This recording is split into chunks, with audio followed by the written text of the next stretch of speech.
আবেগের বশীভূত হয়ে বাংলাদেশের যে সমস্ত মুক্তিযোদ্ধারা এদেশ স্বাধীন করেছেন তাদের প্রতি শ্রদ্ধা জানানোর জন্য তারা শহীদ মিনারে গিয়েছিলেন। মিষ্টি সুভাষ একজন বীর মুক্তিযোদ্ধার সন্তান, উনি বীর মুক্তিযোদ্ধাদের প্রতি সমর্থন জানিয়ে ওখানে ফুল দেওয়ার জন্য গিয়েছিলেন। বিজ্ঞ আদালত আসামিদের কোনো বক্তব্য শুনেনি, বিজ্ঞ আদালত আসামি পক্ষের আইনজীবীর বক্তব্য শুনেই এই আদেশ প্রদান করেছেন। আপনারা সবাই জানেন গতকালকে 26শে মার্চ ছিল জাতির জনক বঙ্গবন্ধু শেখ মুজিবুর রহমানের আহ্বানে 1971 সালে 25শে মার্চ জাতির জনক বঙ্গবন্ধু শেখ মুজিবুর রহমান স্বাধীনতা ঘোষণা দিয়েছেন।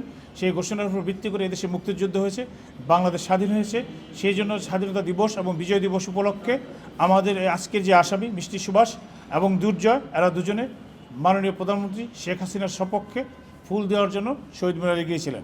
সেখান থেকে তাকে আটক করা হয়েছে এবং তাকে একটি মিথ্যা এবং মামলা তাকে গ্রেপ্তার দেখিয়ে বিজ্ঞ আদালতে প্রেরণ করেছেন। আমরা মিষ্টি সুভাষের জন্য এবং দুর্জয়ের বিরুদ্ধে 5 দিনের রিমান্ড দাবি করেছেন আদালতের কাছে প্রসিকিউশন পক্ষ। আমরা মিষ্টি সুভাষের পক্ষে এবং দুর্জয়ের পক্ষে রিমান্ড বাতিলপূর্বক জামিনের প্রার্থনা করেছি। বিজ্ঞ আদালতের কাছে আমরা বলেছি যে এই মিষ্টি সুভাষ এবং দুর্জয় তারা কেউই আওয়ামী লীগের কোনো পোস্টে নাই, বাংলাদেশ আওয়ামী লীগের কোনো পোস্ট পজিশন তাদের নাই। তারা এদেশের স্বাধীনতার সপক্ষে, শহীদদের সপক্ষে তারা ফুল দেওয়ার জন্য স্মৃতিসৌধে তারা গিয়েছিলেন।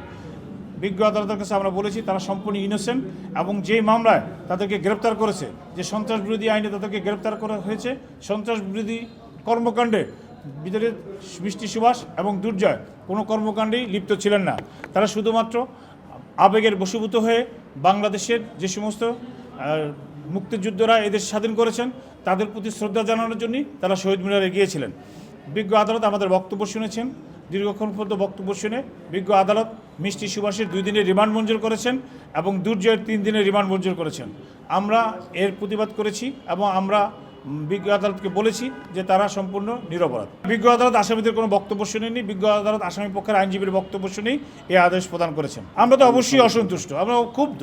কেন তাদেরকে রিমান্ড দেওয়া হবে? যে এই বিষয়ের উপরে রিমান্ড মঞ্জুর করা হয় সেরকম কোনো অপরাধ আমাদের এই আসামিরা কখনোই সেই অপরাধ সম্পৃক্ত করেননি। শহীদদের প্রতি শ্রদ্ধা নিবেদন করতে গিয়েছেন, এটি এই অপরাধী তাদেরকে সন্ত্রাস দমন আইনে অপরাধী করে তাদেরকে বিজ্ঞ আদালতে প্রেরণ করেছে। আওয়ামী লীগের পক্ষে ফুল দেওয়া বা উনি তো আওয়ামী লীগের কোনো পোস্ট পজিশন হোল্ড করেন না। এখন আবেগের বশীভূত হয়ে কে কি করেছে সেটা আমরা বলতে পারবো না। মিষ্টি সুভাষ একজন বীর মুক্তিযোদ্ধার সন্তান, উনি বীর মুক্তিযোদ্ধাদের প্রতি সমর্থন জানিয়ে ওখানে ফুল দেওয়ার জন্য গিয়েছিলেন। আসলে একটা জিনিস কি, এই দেশের মানুষ তো শেখ হাসিনার নাম অনেকেই নিতেই পারে, কারো নাম নেওয়া তো আইনগতভাবে কোনো বাধা নেই।